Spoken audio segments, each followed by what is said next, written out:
윤석열 전 대통령 주변과 네. 국민의힘에 있어서의 서열을 매기자면 네. 일건진, 네. 이명태, 삼천고 어제는 김문수 후보의 날이었다고 볼 수 있죠. 아. 본인이 이제 선전할 수 있고 하는 여부에 따라서 확장성을 가질 수 있는 날이었는데 네. 망했습니다. 김문수 후보가 그래도 한동훈 후보가 질문하면 그걸 또 다 받아주고 어떤 면에서 뭐 수긍을 하는 표정을 이렇게 계속 많이 지으시더라고요. 그래서 다른 분하고 좀 다르다. 굉장히 순수하시다. 왜냐하면 다른 후보 같으면 내가 주도권인데 왜 당신 질문 안 하고 딱 잘랐을 거예요. 그런 식으로 또 옥신각신했을 텐데 그거는 거의 없고 뭔가 맞다는 식으로 또 얘기를 이렇게 이어가는 걸 보고 이건 참 정치권에서 참 보기 어려운 장면이다. 저는 그게 제일 꽂혔어요, 사실은. 이제는 새로운 정부가 들어설 게 39일 남았습니다. 네. 검찰개혁에서의 또 권력의 분화가 일어나고 있지 않냐. 참 공교로워요. 예. 참 나를 잡아도 뭐 이렇게 잡냐 하는 얘기가 나올 수밖에 없어요. 할 거면 빨리 했었어야지 이런 이제 저의 검찰 자체가 이제 드디어 스스로 조직을 해체시키는 자폭의 버튼을 눌렀다. 혹은 지금 경선 중인 대선 주자들 대부분이 단일화를 한다고 하니까 뭐 그러는 것 같은데 그건 아직 그 뭐 결혼 의사를 밝히지도 않은 사람을 상대로 결혼식장부터 먼저 예약을 하자라고 하는 것과 좀 비슷한 그런 모습이어서 저는 재밌었고요. 한없이 가벼운 정치 토크쇼 장르만 여의도 4월 25일 금요일입니다. 금요일 순서 시작하겠습니다. 어제 국민의힘 4명의 후보들이 토론을 하는데 아주 재밌었습니다. 오늘도 이제 이어질 텐데 그 얘기 잠시 후에 좀 나눠보도록 하고요. 그 외에도 또 지금 2+2, 2+2 통상 협의도 있었는데 거기에 대한 발표, 양국의 발표도 좀 있었던 것 같고요. 여러 이야기들 오늘 함께 나누도록 하겠습니다. 함께 해주실 분들 소개해드리죠. 맥 정치사회 연구소 서용주 소장님 어서 오십시오. 네, 안녕하십니까. 네, 서용주입니다. 반갑습니다. 국민의힘 윤희석 전 대변인님 반갑습니다. 안녕하세요. 네.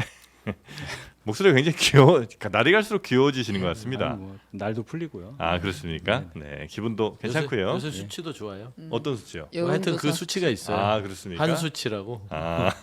수치가 잘 나와서 기분도 좋으시고요.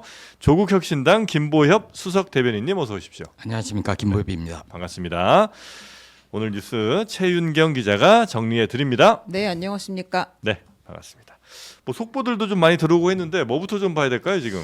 네, 서울 고검이 네. 서울 고등검찰청이 조금 전에 이제 속보를 하나 던졌습니다. 네. 김건희 씨 도이치모터스 사건을 다시 수사해라. 김건희 여사의 도이치모터스 주가 조작 의혹 사건 이게 지금 무혐의 불기소로 작년 10월에 결정이 났잖아요. 예. 그게 또 이제 서울중앙지검장 탄핵의 계기가 되기도 했는데, 근데 이 사건에 대해서 항고를 했는데 고검에서 이거는 다시 한번 들여다봐라. 라고 지금 고검에서 보통 그런 거 잘 들어오면 오케이 한번 다시 해보자 이렇게 하는 경우가 많진 않죠. 재수사 지시를 하는 경우가 많지는 않으나 또 네. 그렇다고 아주 없진 않고. 항고를 하는 그 경우가 또 많지 않기 때문에 네. 근데 보통 고검에 가서 이 정도 뉴스가 되면 네. 결과가 나오기는 나오죠. 그래요. 네. 그래서 이거를 다시 재수사한다는 거는 뭔가 조금 수사가 좀 미진한 부분이 있다라고 고검이 판단을 한 거라고 우리가 해석해야 됩니까? 그렇습니다. 그리고 더불어서 같이 했던 그 디올백 수수 사건 예. 그거는 재수사하지 말아라. 그러니까 기각 결정을 했습니다. 디올백은 됐고 이 주가 주가 조작을 조작만큼은 잘 한번 봐라. 다시 보자. 네. 주가 조작 다시 보면 다른 사람들이 이미 다 재판 받고 결과 나온 사람들도 많은데 그렇죠. 김건희 씨만 지금 거의 재판을 못 받은 상황이죠. 쭉 빼줬죠. 예. 서울지검에서 이창수 지검장이 이 부분을 가지고 이제 탄핵까지 당해서 결과를 받고 다시 돌아오긴 했으나 고검에서 이 도이치모터 주가 조작 부분의 이 결정을 재기 수사를 결정한 것들이 최근에 이제 권오수 전 도이치모터 주가 조작 사건 공범들에 대해서 대법원 확정 판결이 있었잖아요. 네. 그게 확정이 된기 때문에 이 부분에 대해서 결정을 했다라는 게 이제 서울고검의 설명이에요. 네. 근데 제가 봐서는 지금 주가 조작 부분들은 누가 보더라도 서울지검 팀이 대통령 배우자였기 때문에 봐준 거다. 라는 것은 너무나 의심할 여지가 없다. 저는 그 부분에 대해서는 서울고검이 여론의 눈치도 봤다고 보고요. 네. 저는 개인적으로 분석컨대 이제는 새로운 정부가 들어설 게 39일 남았습니다. 네. 검찰 내부에서의 또 권력의 분화가 일어나고 있지 않냐. 그래서 고검팀과 서울지검팀 안에서 권력의 분화가 지금 다음 조금씩, 권력이 좀 더 예쁘게 보이기 위한 액션으로도 예, 그렇습니다. 해석이 된다는 말씀이신 거죠? 알겠습니다. 어떻게 뭐 요 정도로 요 이슈는 좀 넘어갈까요? 아니면 뭐 특별히 말씀 있으시면? 없습니다. 네, 알겠습니다. 자, 그럼 다음 뉴스도 한번 가볼게요. 네, 우리나라하고 미국이 어젯밤 네. 2+2 장관급 통상 협의를 갖고 이제 상호 관세 철폐 여부 등을 집중 논의했습니다. 그 안덕근 통상자원부 장관, 네. 최상목 경제부총리, 스콧 베센트 미 재무장관, 제이미슨 그리머 미 무역 대표부에서 나왔는데요. 대표가 나왔는데 네. 여기서 약간 그 양측의 브리핑 톤이 조금 다릅니다. 조금 온도가 아닌 것 같은 많이 다른 것 같은데. 그런가요? 근데 우리보다 미국에서 먼저 이제 그 평을 내놨어요. 네. 한국이 최선안을 가지고 왔고 이르면 내주에 다음 주에 합의 도출에 나설 것이다 이렇게 이야기를 했고요. 근데 최상목 경제부총리는 그 우리가 이제 미국의 상호관세, 품목관세 부과하는 것이 아주 매우 부정적 영향을 미칠 수 있다라는 걸 확실히 이야기를 했다. 그리고 우리는 7월 패키지를 이야기했다. 그러니까 지금 한국 정치 일정이나 이런 네. 것들을 고려했을 때 조금 시간이 필요하다는 취지의 얘기를 했다고 네. 이야기를 뭐 했습니다. 이건 당연히 이제 우리가 해야 되는 얘기이긴 한데 미국이 엄청 좋아하는 것 같더라고요. 한국이 매우 빨리 왔고 아주 좋은 환상적인 안을 가지고 왔다. 좋은 안을 갖고 왔다. 근데 미국이 느낄 때 아주 좋은 안을 갖고 왔으면 뭐 진짜로 갖고 간지는 모르겠습니다만 그러면 우리한테는 그렇게 썩 좋은 뭐는 아니었지 않을까. 우리가 뭘 준 게 많으니까 그런 거 아닌가 하는 생각을 할 수밖에 없잖아요. 뭐 지금 아직 뭐 내용이 안 나왔기 때문에 뭐 구체적인 논평하기는 좀 그렇긴 합니다만 지금 이 양쪽의 발표를 보고서는 혹시 어떤 생각들이 좀 드시는지 한 말씀씩만 좀 듣고 갈까요? 발표도 발표인데요. 요 사진에 네. 이 사진? 요 예. 사진이 있잖아요. 네 사람이 예? 찍은 사진. 네. 거기에 이제 표정을 보시면 아 이제 관상으로 갑니다. 중요한 포인트. 그걸로 네. 그냥 다 된 것 같아요. 이게 아. 전에 찍은 건지 끝나고 나서 찍은 건지 모르겠는데 예. 최상목 부총리의 표정이 아주 의미심장하고요. 베센트 미국 재무장관의 표정도 뭐 의기양양하고. 예, 요걸로 다 말해주는 게 아닐까. 그렇게 또 보는 게 굉장히 정확할 수 뭐 있겠네요. 정치 분야니까요. 우리는 네. 뭐, 예, 다른 건 저는- 모르잖아요. 예. 일단은 각각 국내용 브리핑을 했기를 바랍니다. 어, 그래서 미국은 협의가 아주 만족스럽고 성공적이었고 네. 한국이 최선안을 가져왔다. 조만간 합의된다. 이렇게 과장을 좀 하기를 바라고 최상목 부총리는 뭐 내준 게 없다. 지금은 기술적인 준비 단계다. 나중에 7월에 크게 합의를 할 거다. 마치 새 정부를 위해서 준비 단계만 한 것 같잖아요. 근데 이제 각각의 브리핑을 인정을 한다고 하더라도 만약에 우리가 모르는 최선의 안이 있는 건지 그거는 국회에서 비공개라도 분명하게 좀 따져봐야 될 것 같습니다. 네, 네, 미국이 네. 이렇게 브리핑을 했는데 당신이 가져간 최선의 안이라는 게 뭐냐? 미국의 최선의 안이라는 게 도대체 뭐냐? 국회에서는 따져야 됩니다. 네. 자, 하여튼 요 내용은 저희가 조국혁신당 김준영 의원 외교통상 전문가시기도 하니까 그분과 잠시 후에 저희가 인터뷰는 하긴 할 겁니다. 민주당도 이 부분에 대해서 우려를 예. 표했어요. 미국의 이제 그 입장만 놓고 봤을 때는 우리 최상목 권한대행이나 경제부총리와 네. 우리 한국 이 대표단이 음. 뭘 줬을까? 음. 그러니까 이걸 주면 안 되는데. 근데 이제 최상목 경제부총리의 브리핑을 들으면 맞아, 그렇게 하는 게 맞아. 7월까지 시간을 연장하고 미국 네, 측의 네, 네, 입장만 잘 탐색하고 오면 돼. 그 정도까지는 괜찮죠. 이것까지죠. 예. 근데 최상목 부총리의 브리핑은 오케이. 그렇게 됐다면. 근데 미국의 브리핑에 있어서 뭐를 진짜로 줘서 흡족해 하고 기뻐하고 다음 주 중에 뭐 결정을 내겠다라고 하면 그건 오바입니다. 그래서 다음 정부에서 해야 될 부분들을 네. 뭐 한덕수 권한대행의 지시를 받고 오버페이스를 했을까라는 우려는 있으나 아직 내용 확인되지 네, 않았으니까 네, 네. 일단은 저는 그래도 대한민국의 경제부총리의 브리핑을 믿고 싶다. 네. 또 미국 언론에서 아마 또 내용들이 조금씩 좀 나올 테니까 그거 보면서 이야기 나중에 좀 더 나누도록 하고요. 자, 그리고 다음 뉴스 넘어가겠습니다. 네, 문재인 전 대통령의 전 사위 특혜 채용 의혹을 수사해온 검찰이 3년 5개월 만에 어제 문재인 전 대통령을 뇌물 혐의로 기소했습니다. 네. 그 전 사위가 받은 이 월급이 문재인 전 대통령에게 간 뇌물이다라고 판단을 한 건데요. 네. 문재인 전 대통령은 윤석열 전 대통령 기소와 탄핵에 대한 보복성 기소다라는 입장을 윤건영 의원을 통해 전했는데 네. 이거 간단히 들어보겠습니다. 네. 터무니없고 황당한 기소이다. 법정에서 진실을 밝히는 것을 넘어 검찰권이 얼마나 어처구니 없이 행사되고 남용되고 있는지 밝히는 계기로 삼겠다. 네.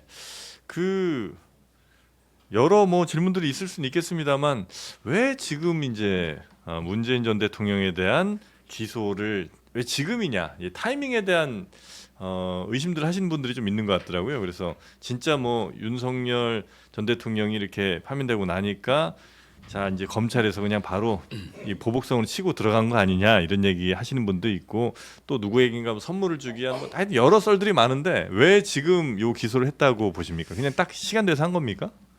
글쎄요, 참 공교로워요. 예. 뭐 참 나를 잡아도 뭐 이렇게 잡냐 하는 얘기가 나올 수밖에 없어요. 왜냐하면 제가 쓸데없는 얘기를 해야 되거든요. 이게 뭐 보복이고 뭐가 관계가 없이 윤 대통령 했다고 내란죄 기소되고 뭐 김건희 여사 이제 또 뭐 수사받는다고 균형 맞춘다고 이걸 한다고 공격을 할 거 아니에요 민주당에서. 예? 근데 이제 그렇지 않다라고 저는 보는데 네.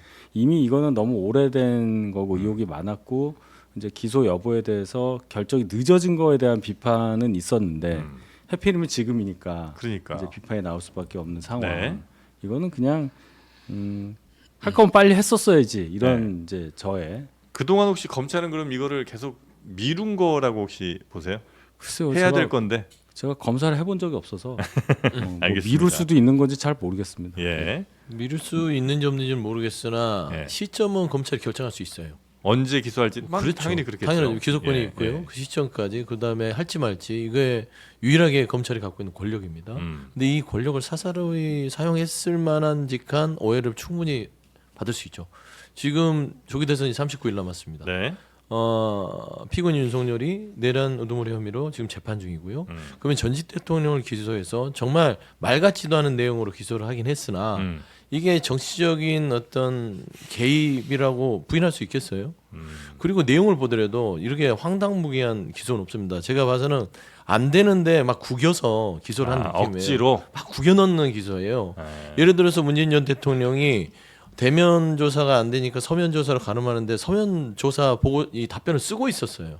그리고 검찰 측에다가 그 4월 말까지 마무리해서 낼 테니까 그러고 나서 기소 여부를 결정하십시오라고 최소한 잘 진행되는데 그 서면 답변서도 받지 않고 본인들이 인위적으로 판단해서 그냥 뭐 정황만 공소장에 넣어서 기소해 버린 거예요. 뇌물죄로. 네. 삼자 뇌물죄도 아닙니다. 네. 삼자 뇌물죄는 부정청탁에 대한 어떤 정황들이 있어야 되는데 그걸 입증하지 못하니까 문재인 전 대통령이 대통령이라서 모든 권한이 다 광범위하게 영향을 미치고 그래서 이상직의 이스타항공도 그 영향이 미치는 한 부분일 것이고 그래서 사위 서모 씨가 급먹게 된 것은 그 영향력이 있었을 거예요라는 본인들의 그냥 해석에 있어서 한 거예요. 그러니까 검찰 주장 그런 거죠. 그러니까 중소벤처기업진흥공단의 이사장으로 이상직을 임명을 해줬고 그 대가로 그 전 사위를 채용을 시켜줬다. 그래서 한 그러니까 2억 얼마 정도의 월급을 줬다는 거죠. 그러니까 이 연관성을 네. 입증을 하려면 객관적인 물증이라든지 정황이라도 최소한 확보를 해야 되는데 그런 네. 게 없이 그냥 본인들이 보기에 그냥 보기에 이건 불법적인 것 같다고 기소를 했으니 이게 정치 기소가 아니고 뭡니까? 그래서 저는 네. 딱 한마디로 어제 문재인 전 대통령의 무리한 정치 기소는 검찰 자체가 이제 드디어 스스로 조직을 해체시키는 자폭의 버튼을 눌렀다. 자폭 버튼 누른 자폭 거다. 버튼 누른 거라고 봅니다. 이 기소가. 저는 그렇게 생각합니다. 네. 그러니까 이렇게 과하게 얘기하잖아요. 이걸 과학이 제가 아니라. 뭐 자폭 뭐 이런 얘기 자폭이죠. 정치 기소 네. 자폭 이런 얘기 나오면 네. 원래는 제가 이제 세게 반박을 하시는데 무슨 소리냐 네. 맨날 자폭하냐 도대체 목숨이 몇 개냐 이런 얘기를 할 텐데 제가 가만히 있을 수밖에 없는 네, 거예요. 반박하기 어렵다. 타이밍이 상황이 그게 아니라 반박할 게 네. 그게 아니라 쓸데없이 이렇게 이 시기를 잡으니까 이런 논란을 촉발했다는 네. 거예요. 네. 왜 김보율 그 굳이? 대변인. 윤희석 대변인을 위해서 검찰이 오늘 발표를 해줬으면 오늘 오후에 발표를 해줬으면 다음 괜찮았을 타자지. 다음 텐데. 타자. 그 이제 겹치는 얘기 좀 피하고 말씀드리면 네. 이게 과연 검찰만일까? 예를 들어서 윤석열 파면 이외에 내란 세력은 건재하다라는 걸 보여주는 것 아닌가. 검찰은 어제 문재인 전 대통령을 기소했지만 그에 앞서서 뉴스들이 몇 가지 나왔습니다. 윤석열 정부의 사정기관들이 동원된 뉴스들이죠. 예를 들어서 북한군 GP 초소를 파괴를 중요시설을 안 했는데 그걸 문재인 정부가 속였다. 이것도 감사원 쪽에서 나와서 검찰에 수사 의뢰했죠. 그전에는 지난주였을 겁니다. 통계 조작을 했다. 부동산 관련된 통계 조작했다. 이것도 넘겼고 이렇게 마지막까지 윤석열 정부의 사정기관들을 동원해서 대선에 영향력을 끼치려는 것 아닌가 의심할 수밖에 없고요. 시점이 그렇습니다. 네. 또 하나는 말씀드리고 싶은 게 제가 문재인 정부 청와대 출입 기자를 했기 때문에 당시에 문재인 대통령을 보면 굉장히 모든 걸 좀 조심스러워했습니다. 거침없이 할 수 있는 것조차도 모든 걸 법과 제도와 이런 걸 꼼꼼히 따지고 아무 문제가 없는지 끝까지 점검하고 하라 이런 얘기를 많이 들었거든요. 그랬던 배경 중에 하나는 문재인 대통령의 정치적 동지이자 같이 민주화 운동을 했던 노무현 대통령이 그렇게 가시는 걸 보고 이분은 계속 검찰은 언제든지 이후에라도 나를 잡을 수 있다. 공격할 수 있다. 그런 공포심에 시달리면서 대통령 업무를 했던 분이거든요. 네. 그러니까 검찰 덕분에 사는 사람들이 있고 내가 무슨 짓을 해도 검찰이 나를 건드리겠느냐 이러면서 6천만 원 다이아 목걸이 뭐 기타 등등 주가 조작 이런 걸 하는 분이 있고 검찰을 늘 의식하면서 조심할 수밖에 없는 부류의 정치인이 있는데 문재인 전 대통령은 후자였다. 네, 하나 알겠습니다. 포인트가 있습니다. 네. 그 전주지검에서 공소장을 서울중앙지법에 제출을 했어요.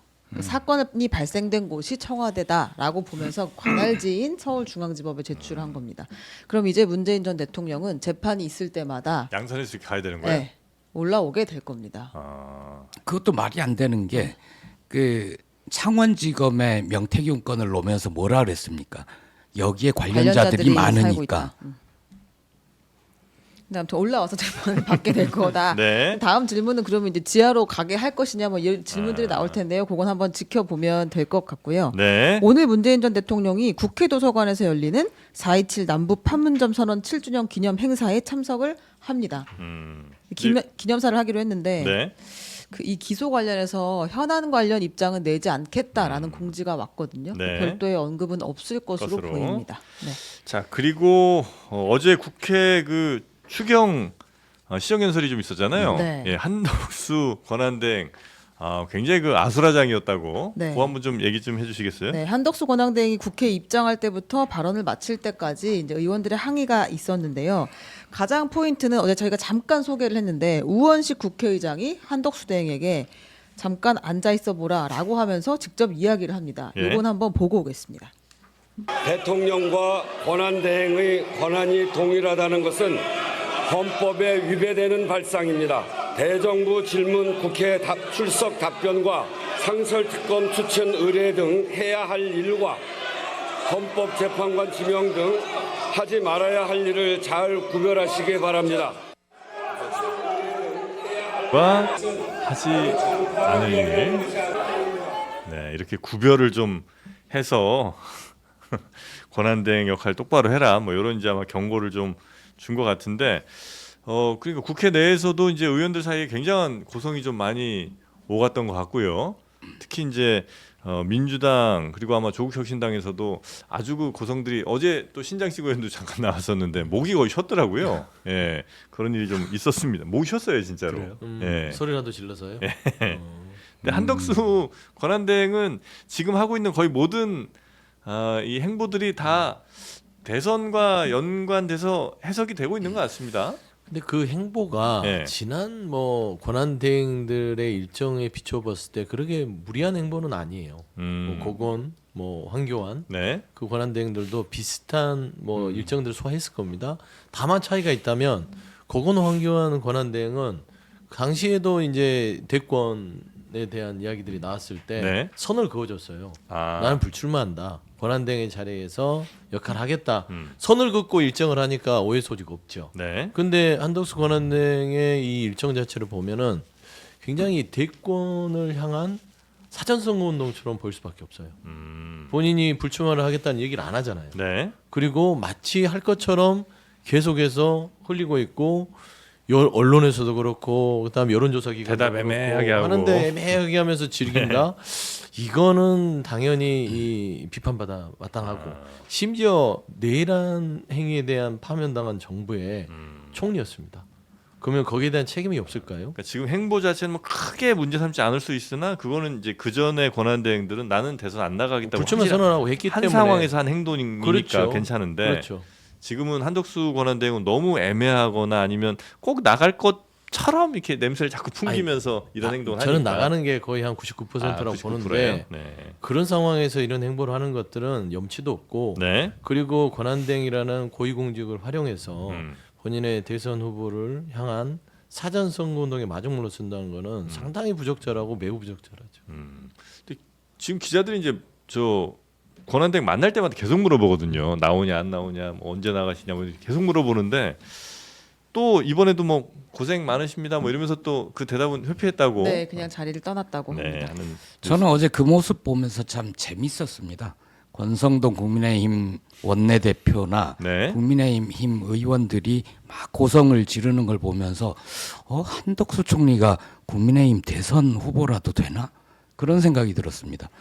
한덕수 총리는 소속이 없습니다. 그냥 총리고요. 네. 국민의힘은 여당도 아니죠. 정부 여당이면 총리를 감싸고 이럴 수는 있죠. 근데 한덕수 국무총리는 소속이 없고 지금 국민의힘 대선 후보도 아닌데 어쩌면 대선 후보가 될지도 모르니까 혹은 지금 경선 중인 대선 주자들 대부분이 단일화를 한다고 하니까 뭐 그러는 것 같은데 그건 아직 그 뭐 결혼 의사를 밝히지도 않은 사람을 상대로 결혼식장부터 먼저 예약을 하자라고 하는 것과 좀 비슷한 그런 모습이어서 저는 재밌었고요. 한덕수 총리가 과거 고건이나 황교안과 좀 그렇다고 얘기를 하는데 비슷하다고 하는데 그 두 분의 경우 한미연합사 가서 자기 군번 얘기하면서 자기 소개하는 그런 모습은 제가 본 적이 없었어요. 그리고 한덕수 총리가 지금 저러고 다니는 게 네.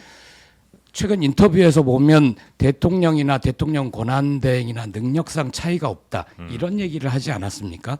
만약 그러면 다음에 대통령 선거에 출마를 하면 현재 직위를 이용하여 사전 선거 운동을 하게 된 것이고 대통령이 되게 되면 헌법이 금지하고 있는 대통령 중임이 되는 거 아닙니까? 이런 논란이 있을 수도 있습니다. 아, 권한과 능력이 만약에 정말 동일한 거라면 예. 대통령이 또 한 번 하는 거 아니냐 이게 뭐 그런 이제 문제 제기를 해주신 것 같은데 일단 뭐 한덕수 권한대행이 지금 국민의힘 후보들과 단일화할 거에 관한 얘기는 사실 후보들도 지금 거의 인정하고 있는 그런 상황이잖아요. 아니, 뭐 분위기가 완전히 그렇게 네. 넘어간 것 같은데 이거 그동안은 이제 한덕수 대행하고의 이른바 단일화는 아예 언급도 하지 말아라라는 입장들도 명확하게 갖고 있는 분들이 있었는데 지금 분위기가 좀 바뀌었어요. 네. 그동안 견제해왔던 국민의힘 경선 주자들이 이제 품는 발언들을 하는데 이건 한번 들어보겠습니다. 네. 대선에 출마하고 반 이재명 단일화에 나선다면 한덕수 대행과도 함께 하겠습니다. 한덕수든 김덕수든 다 합쳐서 무조건 이재명을 이겨야 된다고 생각합니다. 우리가 이기기 위해서는 정말 뭐든 해야 합니다. 한덕수 대행이 하셔야 될 일이 너무나도 많다고 봅니다. 네. 4명의 후보가 다 뭐 명시적으로 혹은 뭐 그냥 뉘앙스적으로 대체로는 그냥 찬성하는 것 같고 안철수 후보가 조금 다른가요? 네. 근데 네. 지금 보면 이제 홍덕수, 김덕수, 한덕수까지는 얘기가 될 수 있을 것 같아요. 한동덕수로 해주십시오. 한동덕수, 한동덕수, 김덕수, 김문덕수, 홍덕수 홍준덕수. 이 정도까지는 되는 것 같고 안덕수는 선을 그은 것 같고. 안덕수 후보께서 아니 안덕수가 아니구나 안철수 후보께서 아침에 최윤경한테 라디오에 말리지 마요. 네. 좀 말리게 하지 마. 근데 네. 아침 라디오에서 조금 네. 입장 변화를 좀 가지신 것 같은 아, 그래요? 발언을 했어요. 조금 더 폭넓게 반 이재명 연대를 한다면 받아들일 수 있다. 오늘 아침 라디오에서 제가 그걸 듣고 드디어 모두 다 안덕수, 홍덕수, 김덕수, 한동덕수 이렇게 되는 분위기라서 안타깝습니다. 그러니까 경선에서 한덕수를 안 넣는다고 해야 한덕수가 같이 간다고 해야 표가 더 나오기 때문이에요? 그 표를 이제 가져오는 거죠. 조금이라도. 지금 한 표가 아쉬울 거예요. 왜냐하면 지금 구도 자체가 국민의힘 경선이 굉장히 박빙이에요? 그 이강 구도에서는 박빙으로 붙지 않았냐라고 저는 보이는데 각 후보들은 한덕수 장애인은 있으나 그 표가 이쪽으로 본인한테 올 수만 있다면 유리한 고지를 좀 선점할 수 있다고 판단한 것 같습니다. 국민의힘 지지하신 분들 혹은 뭐 당원분들은 한덕수 총리에 대한 호감도가 좀 있어요? 그러니까 김문수, 홍준표, 뭐 한동훈 요 분들하고 비슷하게 나오는 조사 결과가 있어요. 예. 그러니까 이 네 분이 비슷하다고 볼 때 한 분이 좀 밖에 있는 거잖아요. 예. 그래서 이분을 찍을 수가 없으니까 이분을 제일 좋아하시는 분들은 2순위로 요 세 분 중에 한 분을 선택할 거 아니에요. 그럼 요 2순위가 되기 위해서 예. 처음에 출마할 때는 무슨 단일화에 내가 무조건 이겨 했다가 이제 점점 그게 아니고요. 뭐 이렇게 가는 거죠. 좀 아쉬우니까. 근데 네. 이제 또 이게 두 명으로 추려지거나 이제 한 명 경선 후보가 대통령 대선 후보가 되면 또 그냥 생각을 바꿀 수도 있는 거잖아요. 어떻게 바꿔요? 한덕수 단일화가 무슨 말이야? 내가 후보지. 아니, 이렇게- 당연하죠. 네.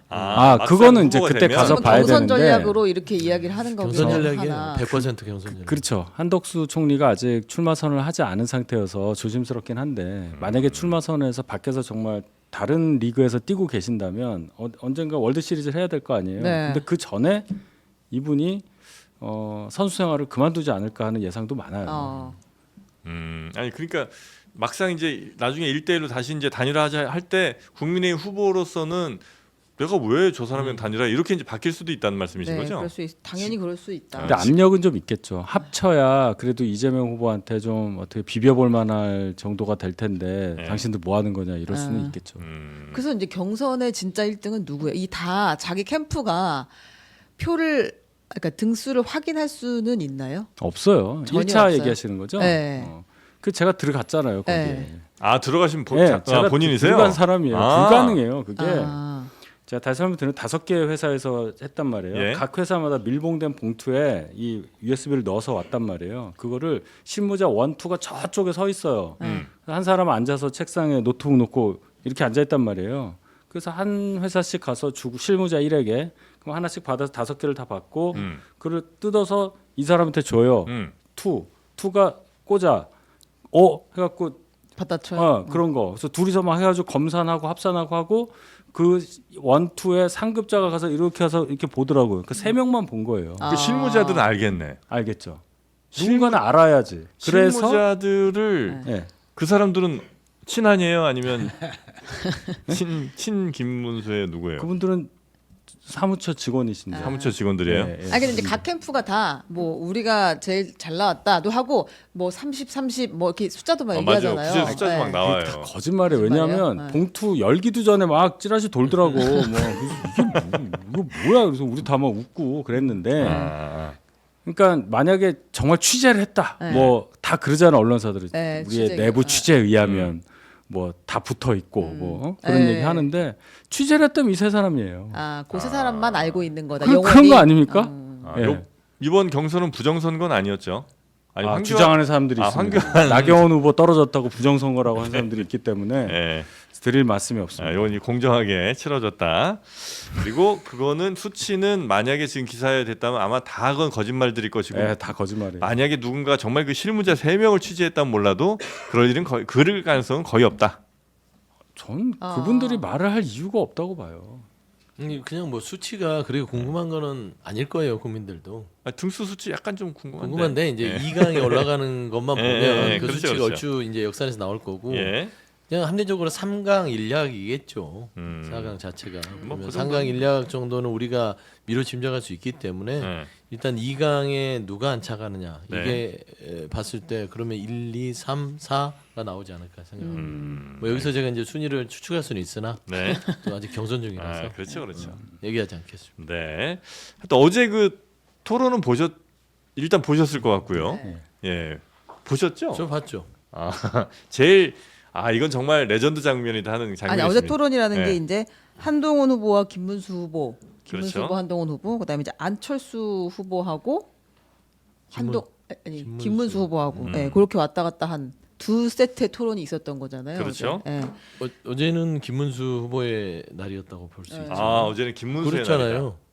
본인이 이제 네. 선전할 수 있고 하는 여부에 따라서 확장성을 가질 수 있는 날이었는데 네. 망했습니다. 제가 개인적으로 망했어요? 네. 김문수 후보 망했어요? 제가 이게 여러 기간 동안 네. 아니, 이 김문수 후보한테 전화 오는 거 아니에요? 상관없어요. 네. 저는 평론하는 사람이니까 관등 성명을 대세요. 관전 설명을 안 돼도 되는 입장이니까 저는 이제 얘기할 수 있습니다. 김문수입니다. 왜 그러냐면 첫 번째는 뭐 눈에 넣어도 아플 그 얘기 왜 안 아플 눈에 사람인가? 넣으면 아프지. 눈에 넣으면 아프지. 네. 눈에 넣어도 안 아플 한동훈이었는데 윤석열에게는 왜 그랬어요? 이 말을 계속하는 거예요.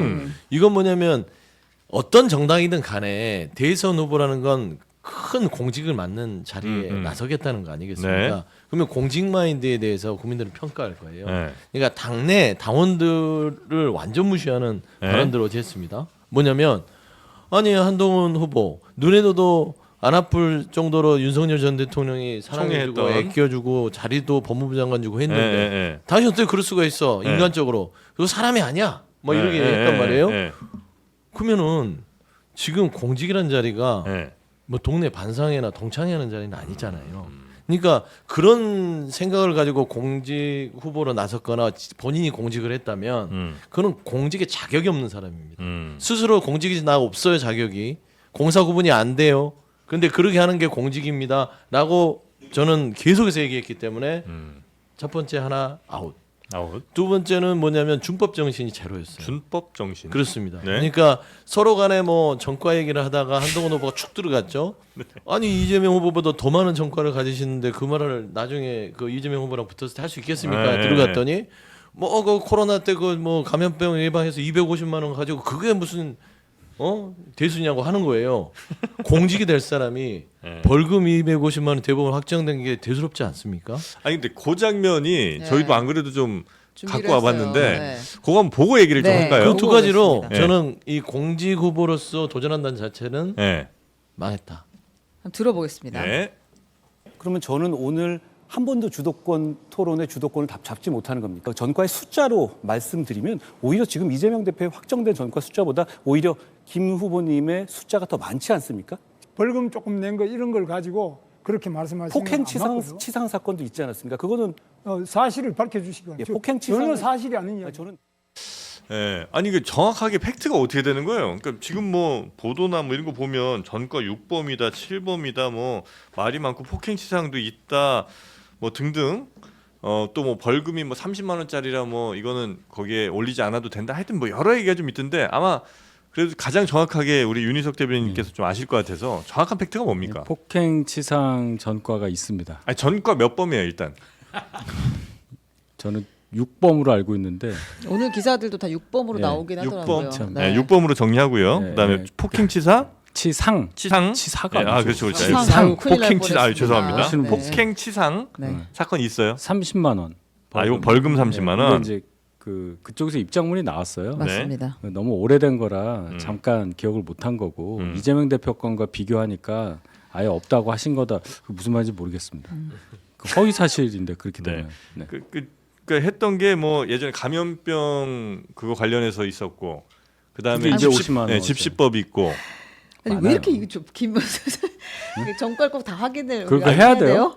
아니 왜냐면 네. 이게 좀 중요한 거잖아요. 그것 때문에 그러니까 사실은 얘기했잖아요. 6범. 6범. 네. 그리고 상대 이제 후보지만 그래도 아니, 김문수 죄지 뭐냐 죄질? 이런 것도 봐야 되지 않아요? 죄질.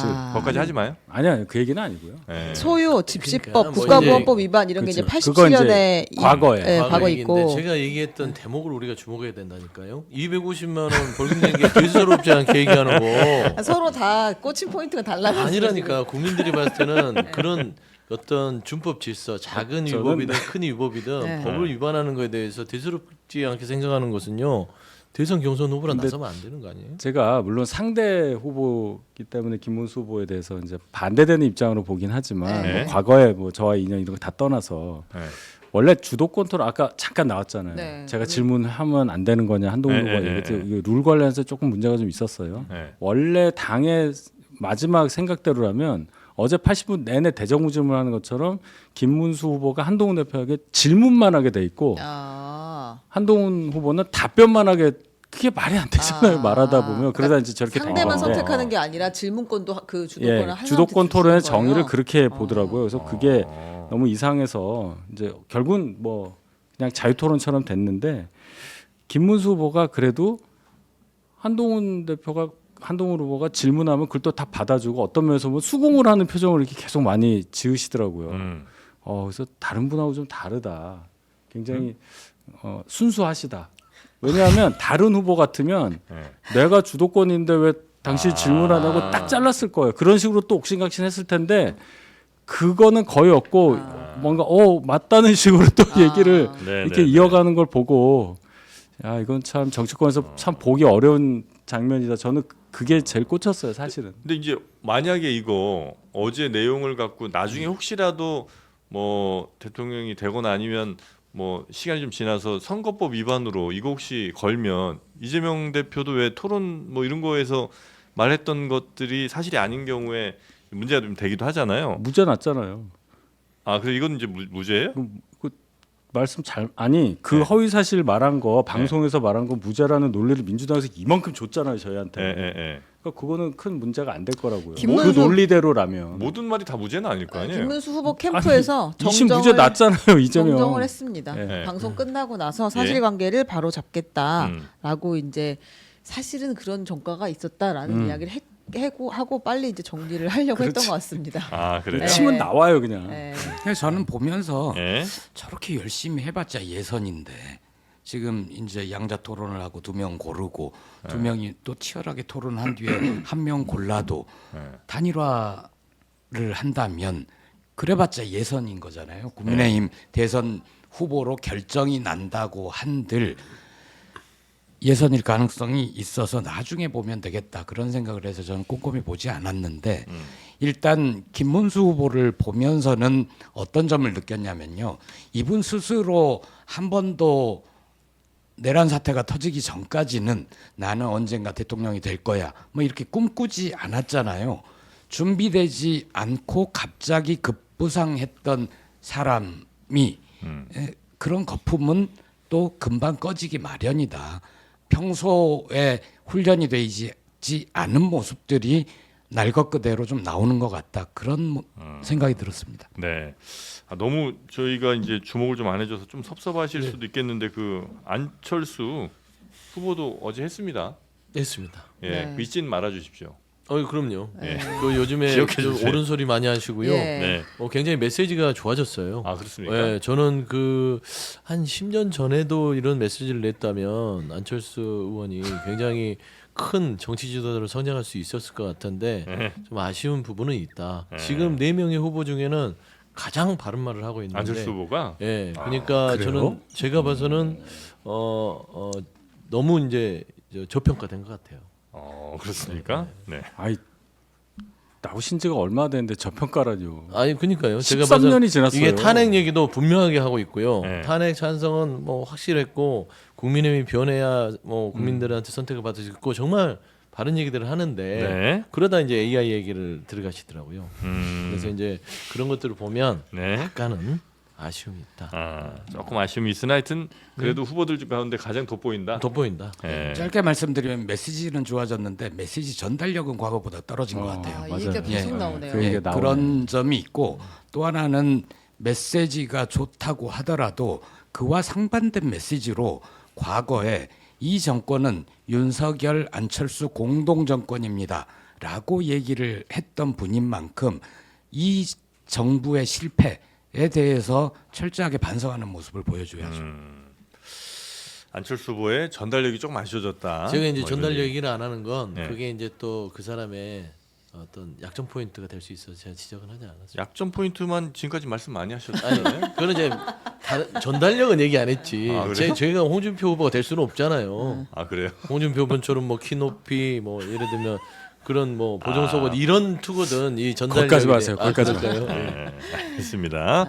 자 그런가 하면 놀라운 또 출마 선언이 어제 하나 있었죠. 자, 이거 논평 뉴스로 듣지 다뤄야 않습니다. 여러분 이거 논평 듣지 않고 가겠습니다. 네, 그냥 한번 보고 가겠습니다. 네. 이 자유통일당 명예 고문으로 있는 정광훈 사랑제일교회 목사가 대선 출마 선언을 했습니다. 이 양당에 대한민국의 미래를 맡길 수 없다라고 했는데요. 이제 대반전은 이분이 이제 선거권과 피선거권은 없는 상태예요. 일단 한번 들어보고 오겠습니다. 저는 윤석열 대통령한테 내가 불만이 좀 사실 많아요. 왜냐하면은 아니 우리가 강원에서 윤석열 대통령을 만든 우리가 주인공이에요. 주인공. 그래서 내가 강원 연설 때도 그래요. 섭섭합니다. 어떻게 나한테 전화도 한 통 안 해주시고 최종 후보가 뭐 한덕수까지 그 다음에 또 국민의힘 정당까지 최종 후보가 되면 나는 그 사람들하고 딜을 하겠다. 내가 그 열어놨습니다. 120개를 수용해주면 누구든지 난 이재명하고도 딜을 하겠다. 이런 입장입니다. 메이저 언론들이 먼저 한번 질문을 해봐요. 메이저 언론들이. 메이저 언론 없어요? 이런 끌어내. 그걸 끝내요. 나가. 나가란 말이야.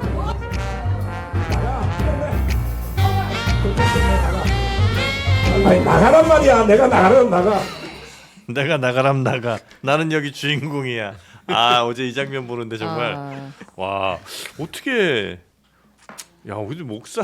근데 이제 대망을 꿈꾸고 있어요. 보세요. 한덕수까지. 네. 그러니까 이 말은 토너먼트를 통해서 국민의힘 후보하고 이제 한덕수 권한대행하고 하나가 또 단일화되면 내가 그 사람이랑 하겠다고 지금 내가 그러는 최종 거잖아요. 단일화 하겠다는 거죠? 끝판왕을 내가 하겠다 지금 이제 이런 꿈을 꾸고 그게 있다. 월드 시리즈가 이분은 저 하나님한테도 뭐라고 한 사람이니까. 맞아요.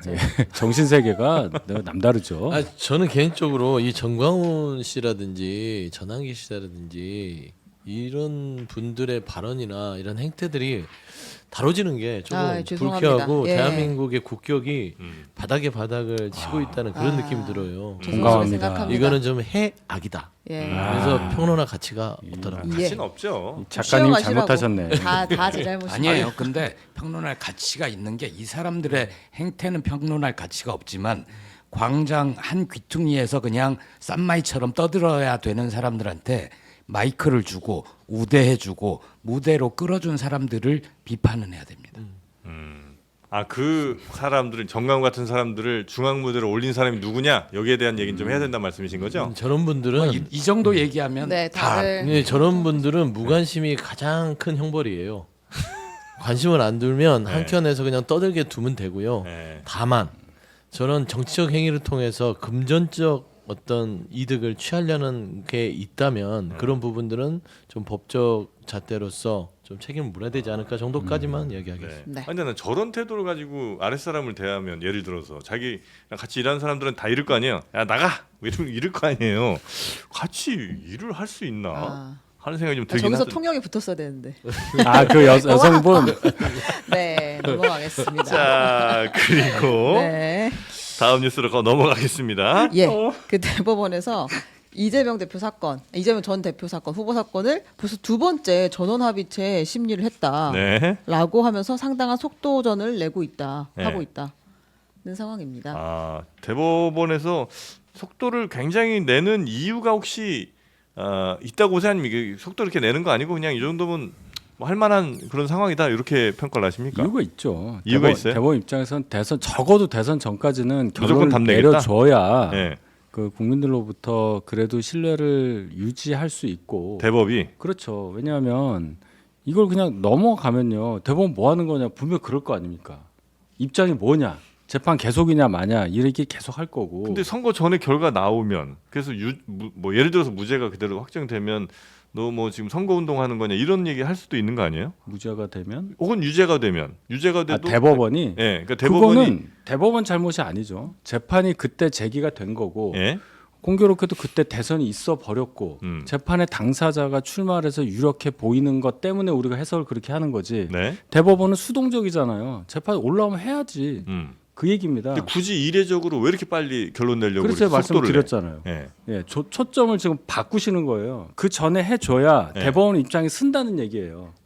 정책 관련, 그러니까 이거와 관련 없이 이분이 이게 지금 이상한 게 아니라 사상 최초로 우리가 또 고려해야 될 게 현직 대통령이 그 전에 있었던 재판에 대해서 진행이 계속돼서 재판을 받아야 되느냐, 네. 결과는 어떻게 되냐 이 문제가 있잖아요. 네. 그러니까 네. 대법원 입장에서는 혹시나 이분이 당선될 수가 있으니까 그 전에 뭘 종결 짓는 걸 한번 보여줘야 한다는 필요성이 분명히 있는 거고 민주당 입장에서는 여기서 종결을 지어주는 게 환영할 만한 일이라고 생각을 해야 돼요. 만약에 뒤로 넘어가면요. 만약 뒤에 6월 뭐 한 10며칠에 대법원에서 뭐 예를 들어 인용을 했어요. 네. 무죄 확정이야. 네.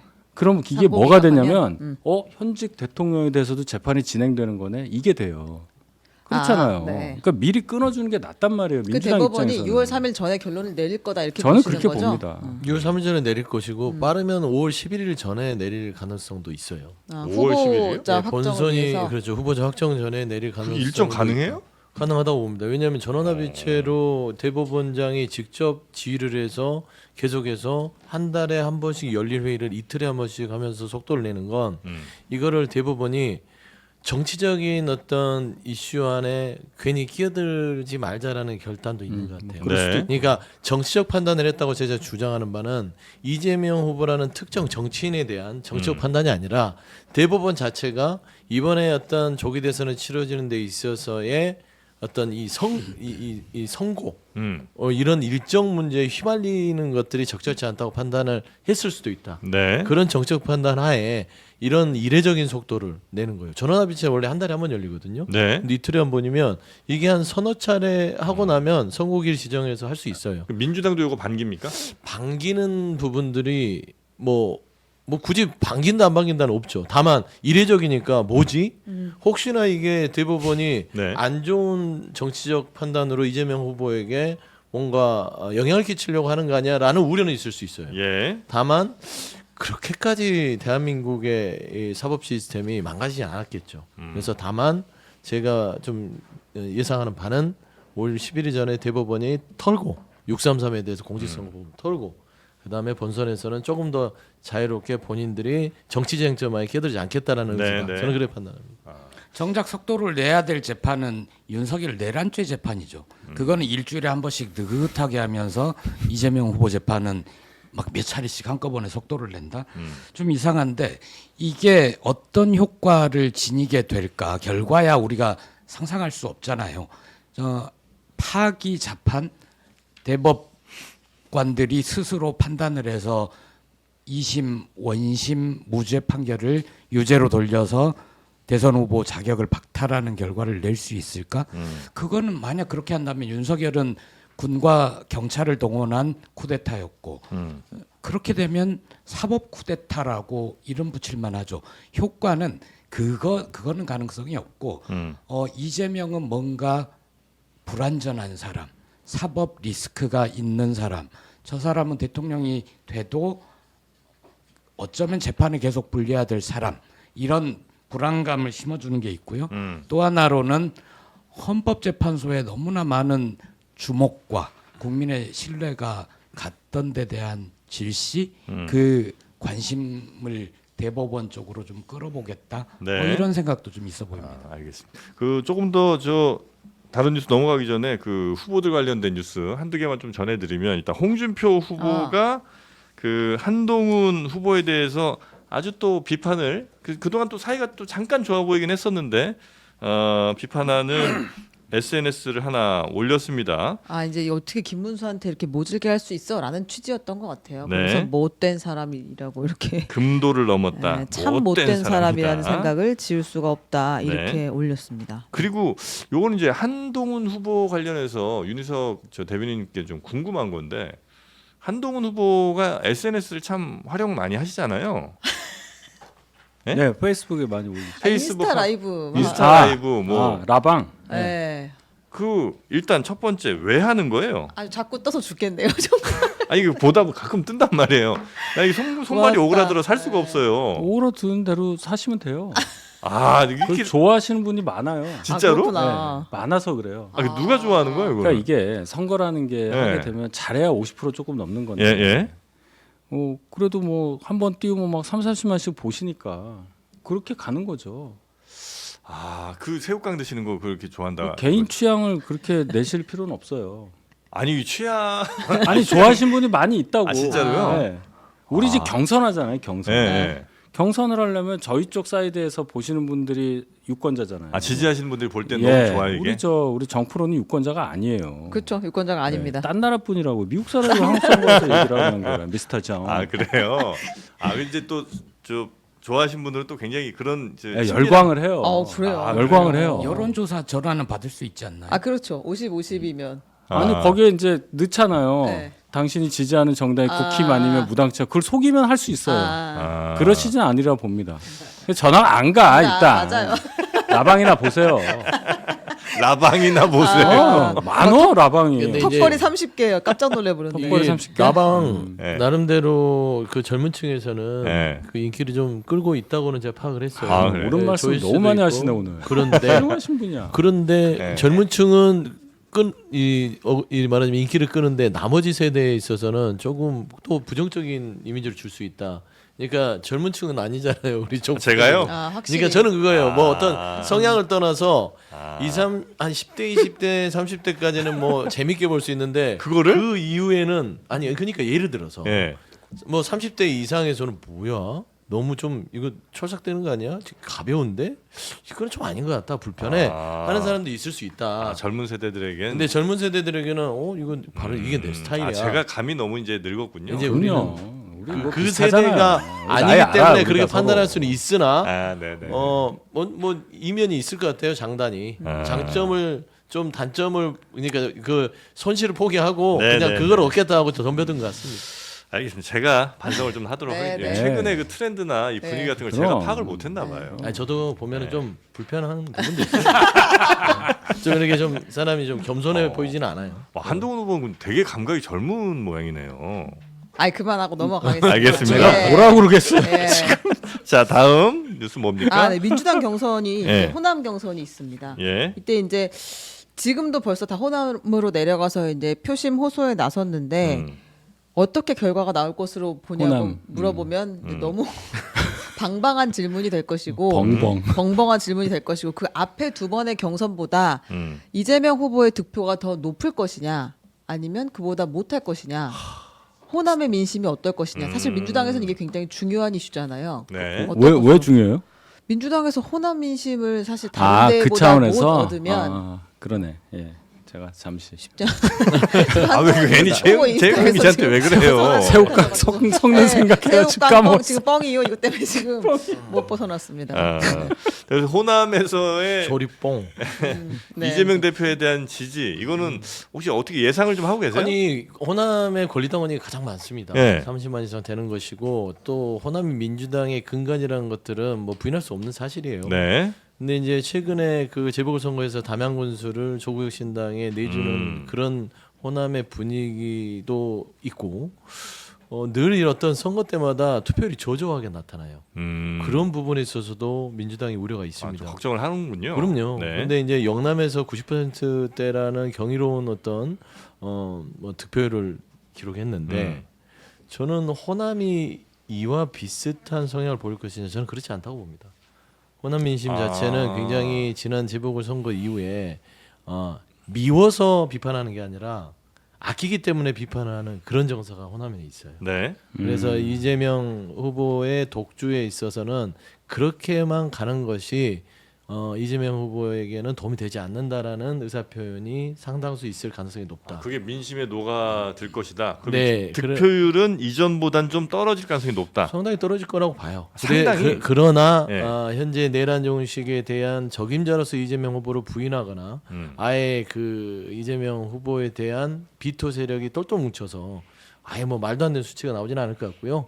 8대 명 정도는 유지할 것 같다. 80%대는 9대 명에서 한 등급을 내려서 8대 명 정도까지 갈 것 같고요. 예. 개인적으로는 이재명 후보가 독주지만 향후에 본선을 가려고 했을 때는요. 예. 좋은 수치는 7대 명하고 8대 명입니다. 오히려 네, 9대 명으로 가면 오히려 그 이게 마이너스다. 중도 본선에선. 확산에서는 조금 걸림돌이 될 수 있다. 그럼 누가 7대 명까지 가게 되면 호남이 버린 이재명 이런 식의 공격이 나올 수 있어요. 전체. 네. 전체.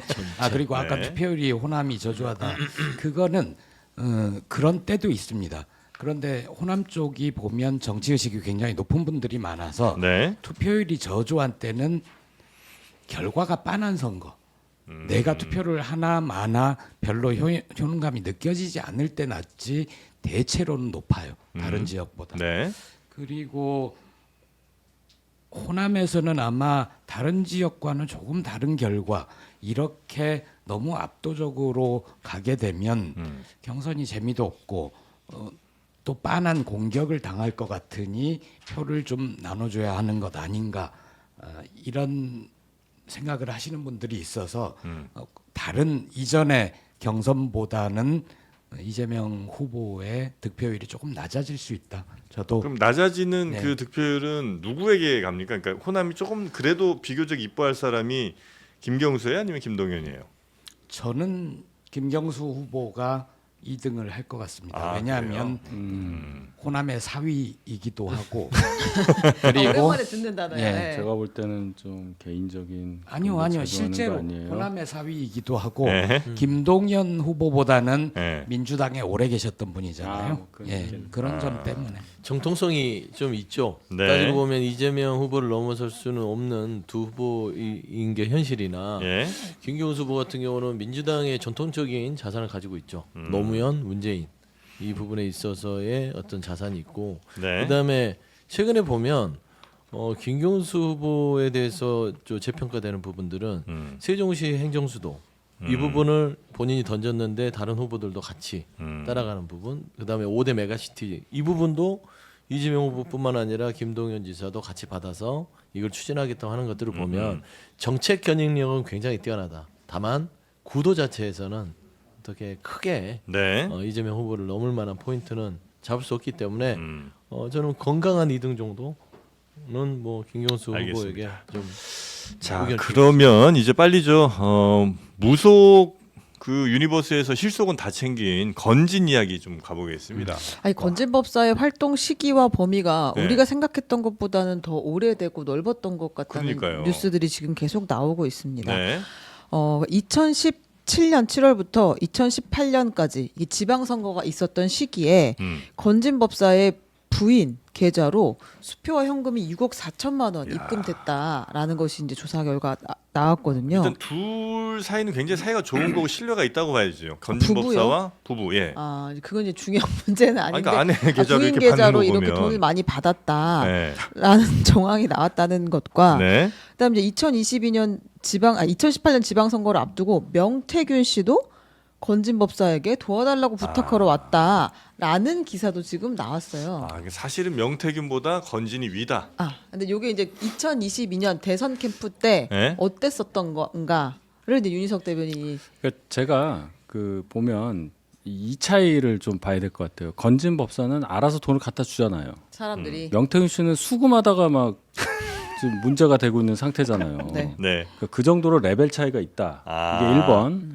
그다음에 건진 법사는 꼭 윤석열 대통령하고만 연을 맺어서 이게 정치권에 연관이 있고 이런 분은 아닌 걸로 알아요. 그러게요. 2018년이면 그때는 뭐 윤석열 전 아예 대통령은 없을 없었을 때였어요. 그보다 훨씬 전에도 많이 정치권 인사들과 교분이 있었다고 알고 건진 알고 법사가. 있기 더 때문에 전에도. 그래서 아마 흘러 명태균 씨가 건진 법사를 찾아가고 한 걸로 저는 이해하고 있습니다.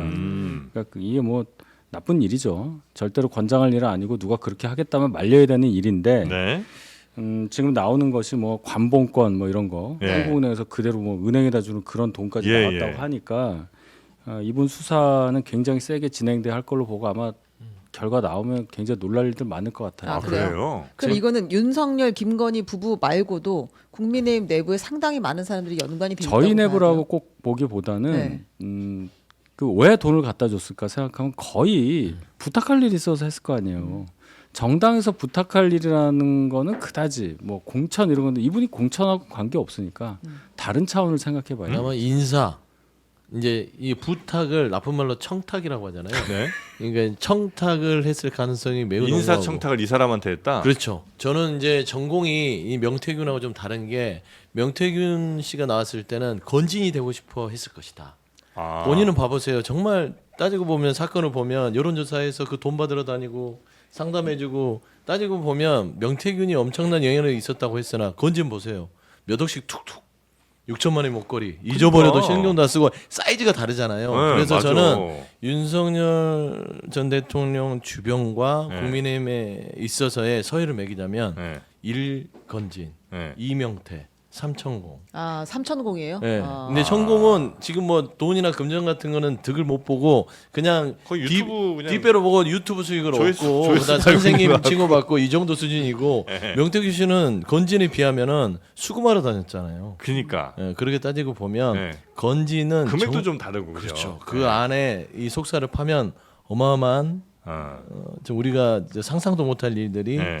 있을 수 있는 가능성이 그 높다. 명태균은 하여튼 굉장히 자기가 떠벌리는 게 굉장히 좀 강한 사람인 것 같고 실제로는 얼마나인지 잘 모르겠으나 하여튼 본인 떠벌리는 게 훨씬 큰 것 같고 건진 이런 분들이 이런 사람들이 진짜 뭐 챙길 건 다 잘 여기가 챙기고 여기가 건더기가 있는 거죠. 그렇죠. 근데 이제 그 측근 이야기를 들어보면 네. 그 건진 법사가 이 윤석열 대선 캠프에 들어간 것도 김건희 여사가 요청했다는 거잖아요. 지금 이제 얘기들을 보면 우리 남편이 대통령 선거에 나가니까 도와달라라고 이제 전성배 씨한테 이야기했다는 건데 그래서 합류하게 됐다는 건데 이 두 사람의 관계는 얼마나 된 거예요? 아 김건희 여사 하고 건진 법사하고 굉장히 오래됐다고 들었습니다. 굉장히요? 아 그러면 아예 정치권 나오기 전부터 그렇죠. 훨씬 전이라고 지금 얘기하시는 예, 거잖아요. 예. 어떻게 알고 또 이런 사람이랑 또 워낙에 무속에 심취했던 분이기 때문에 네. 그 업계에서 그 업계 이름난 사람들은 찾아다녔을 거고 네. 건진이 사이즈가 다르다. 네. 그건 어떤 데서도 확인이 되냐면 대통령실에서 한번 건진주의보가 내린 적이 있잖아요. 기업들 쪽에 아, 네. 대통령과의 네네네네네. 관계를 악용하여 뭐 어쩌고 저쩌고 하면서 주의 바란다 그랬는데 세상에 도둑과 강도가 돌아다니니까 문단속 잘하세요. 이건 말이 안 되잖아요. 그 도둑강도 잡으면 되는 건데. 네. 그래서 대통령실도 어쩔 수 없을 만큼 영향력이 큰 사람인가 보다라고 생각을 했었죠. 하여튼 건진 이 수사가 좀 잘 이루어지면 진짜 어마어마한 이야기들이 좀 나올 수도 있다. 요게 이제 윤희석 대변인님 뭐 말씀이신- 어마어마보다 이제 예. 많은 관련자가 있을 걸로 보여요. 아 그래요? 예. 어. 이분 이제 전화만 봐도 전화 안에 뭐 이력서도 이만큼 있고 네, 한다고 이력서를 하잖아요. 엄청 갖고 있고 이력서를 그럼 네. 뻔한 거 아닙니까 네. 그러면?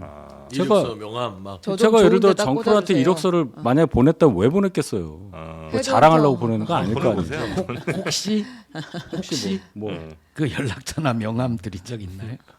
제가 보냈냐고요? 건진한테 에이 그래도 아니, 사람들이 저는 귀신같이 깜짝 놀랐잖아요. 갑자기 생각하게 만들어. 귀신같이 참 힘 있는 사람을 찾아가지고 이력서도 보내고 돈도 보내고 하는 게 참 네. 신기해요. 그러니까 그쵸. 이게 건진한테 그렇게 돈 주고 뭘 보냈는데 되니까 자꾸 보낼 거 아니에요? 아니, 되니까 보내고 그- 실력이 네. 입증이 된 거예요. 이 건진 업계에서는. 건진은 누구한테 이걸 청탁을 하는 거예요? 저는 건진에 대한 부분들은 그 무속에 어느 정도 관련이 있고 네. 이분이 또 이제 제사도 잘 지내고 네. 나름대로 또 영험한 치료도 좀 하고 이런 것들이 좀 알려져 있어서 네? 정치권에 있는 사람들은 늘 우리가 겉으로 보기에만 좋지 안으로는 굉장히 불안해 떠는 사람들입니다. 정치하는 분들이 네. 왜냐하면 불확실한 미래잖아요. 내가 어떻게 될까? 내가 공천을 받나? 다음에는 당선이 되나? 내가 앞으로 정치적인 미래를 예측할 수 있는 이 불안감이 가장 높거든요, 뭐 정치인들. 있겠죠. 네네. 그렇기 때문에 이렇게 조금 영험한 부분들에 있어 소문난 분들을 찾게 돼 있고 그러게 인연이 되면 쭉 가는 거예요. 그렇게 한번 뭐 네, 맞거나. 근데 건진 네. 입장에 건진 법사라고 불려지는 이 사람 입장에서는 나름 업계에서는 노력을 많이 했으니까 인정받고 여기까지 왔겠죠. 네네네. 없게. 네. 알겠습니다. 하여튼 뭐 다양한 권력자들 혹은 힘 있는 사람들이 아마 네. 영수가 아, 우리 이민석 대변인 진짜 많이 알고 있는데 지금 말을 못 하고 있어요. 그럼요. 다음에도 듣겠습니다. 정치하셔야 되는데. 기도, 네. 기도, 네. 기도합시다. 알겠습니다. 우리도 네. 인터넷 설치할 때 현금 혜택 많이 받을 수 있게 기도 많이 합시다. 이번엔 비교원이죠. 인터넷 비교원입니다. 네, 그 기도는 어디로 하면 될까요? 1670-2571번으로 전화하셔서 간절한 마음을 한번 표해 보십시오. 여러분이 인터넷 TV를 새로 개통하는 순간, 그리고 핸드폰을 교체하는 순간, 또 정수기를 바꾸는 순간마다 그분은 우리 말씀을 들어주십니다. 여러분이 달라고 하는 돈 다 드리고요. 아니, 128만 원 최대 주잖아. 128만 원. 네. 네, 최대 128만 원 안쪽에서 다 드리니까 열심히 기도하시고 그 기도 꼭 이루시길 응답받으시기 바라겠습니다. 바랍니다. 네. 자, 인터넷 비교원 다시 한번 1670-2571번입니다. 1670-2572 아니고 2573도 아니고 2571번으로 꼭 전화하시기 좀 바랍니다. 빨리 보내주세요. 아, 가실래요? 네. 영진법사래. 자, 일어나겠습니다. 자, 그러면 우리 세 분은 여기서 보내드리고요. 다음 주에 뵙겠습니다. 고맙습니다. 감사합니다. 네, 김준영 의원 바로 모십니다.